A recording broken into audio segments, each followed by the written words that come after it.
Қайырлы күн, құрметті көрермендер. Сіздермен бірге Айбек Имашев және біз сапаны басқару курсының келесі тақырыбына көшуге рұқсат етіңіздер. Келесі тақырыптың аты сапаны басқару процесін жоспарлау. Өнімнің сапасын жоспарлау дегеніміз сапа көрсеткіштерінің қажетті міндеттер мен белгілі бір уақытта немесе белгілі бір уақыт аралығында оның шығару бойынша негізделген тапсырмалар белгілеу. Сапаны арттырудың жоспарлау ішкі және сыртқы нарықтық қажеттіліктерін ғылыми негізделген болжауға негізделу керек. Сонымен қатар, сапаны жақсарту жоспарларын дұрыс негіздеуде өнімді пайдалану нәтижелері туралы мәліметтерді пайдалану, оның сапасын нақты деңгейі туралы ақпаратты жалпылау және талдау үлкен рөл атқарады. Сапаны арттырудың жоспарлаудың пәрменделігі оның жобалауды, өндіруді және пайдалануды қоса алғанда, өнімнің өмірлік циклінің әртүрлі деңгейлері мен кезеңдерінде жүзеге асырылатындығымен қамтамасыз етілуі керек. Сапаны арттыру жоспарлары қажетті материалдық, қаржылық және еңбек ресурстарымен қамтамасыз етілуге, ал жоспарланған көрсеткіштер мен сапаны арттыру жөніндегі іс-шаралар экономикалық тиімділік есептеулермен мұқият негізделуге тиіс. Өнім сапасын арттыруды жоспарлаудың басты міндеттерінің тізіміне мыналар кіреді.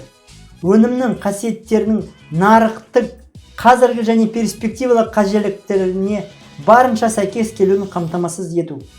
Үздік отандық және шетелдік үлгілердің техникалық деңгейі мен сапасына қол жеткізу және одан асыру. Ресурстық қамтамасыз ету және тұтынушылардың сұраныстары тұрғысынан өнімнің сапасын жақсарту үшін экономикалық оңтайлы тапсырмаларды белгілеу. Шығарылатын өнімнің құрылымын, оның өлшем қатарларын оңтайландыру жолымен жетілдіру. Сертификатталған өнім шығаруды ұлғайту. Шығарылатын өнімнің жеке тұтынушылық қасиеттерін жақсарту.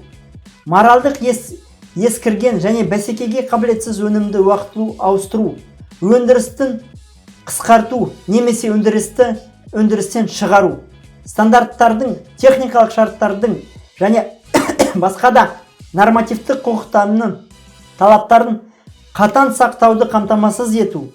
Жаңадан әзірленген стандарттарды уақытылы енгізу және ескірген стандарттардың қайта қарау. Сапаның берілген деңгейіне қол жеткізуді қамтамасыз ететін нақты іс-шараларды әзірлеу және іске асыру.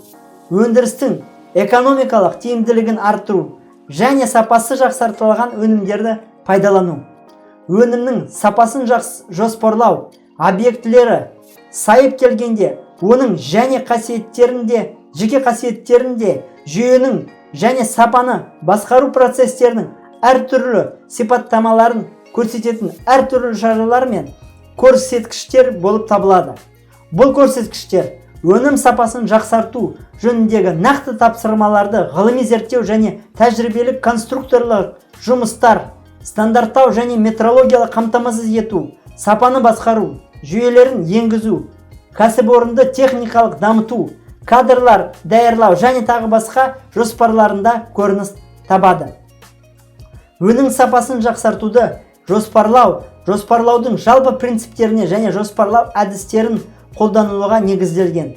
Жоспарлаудың жалпы принциптері: орталықтандырылған басшылықтың бөлімшелердің дербестігімен үйлесуі, пропорционалдық, яғни кәсіпорынның ресурстары мен мүмкіндіктерін теңгерімді есепке алу, кешенділік, кәсіпорын қызметінің барлық талаптарына өзара байланысы, егжей-тегжейлігі, жоспарлау тереңдігінің дәрежесі, дәлдік, төзімділік дәрежесі және жоспар параметрлерін ауытқуы, қарапайымдылық пен анықтық әзірлеушілер мен пайдаланушылардың жоспарды түсіну деңгейіне сәйкес келу, үздіксіз жоспарлаудың уақыт кеңістігін тұтастығы, икемділік пен икемдік резервтерді пайдалану мүмкіндігі және баламаларды есепке алу, ғылым және техниканың жаңа жетістіктерін перспективалық стандарттар талаптарына, нарық қажеттіліктерін, қазіргі бар сондай-ақ перспективалық жоспарлаудың есепке алу.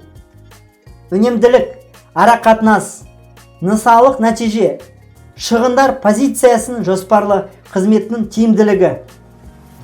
Жоспарлау әдістеріне мыналар жатады.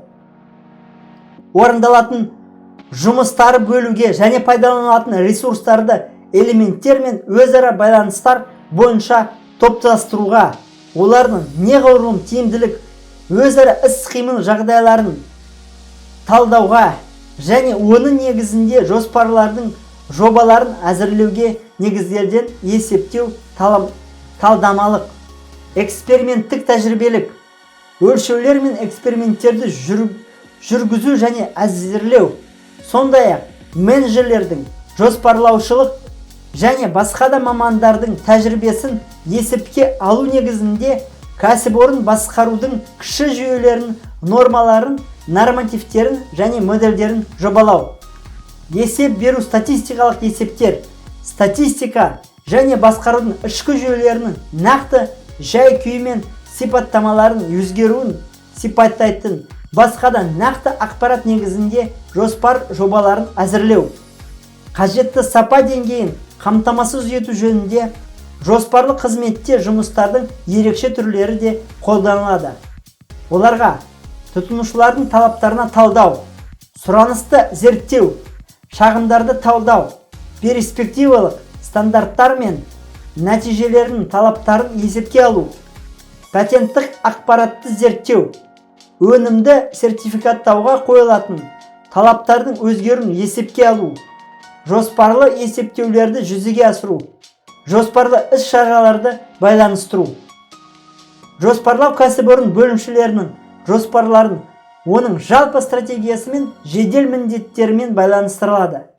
Жоспарлау міндеттері жоспарлық жүйесін және олардың орындалуын бағалау көрсеткіштеріне қалыптастырады. Тыңдағаныңыз үшін көп рахмет. Сіздермен бірге Айбек Имашев.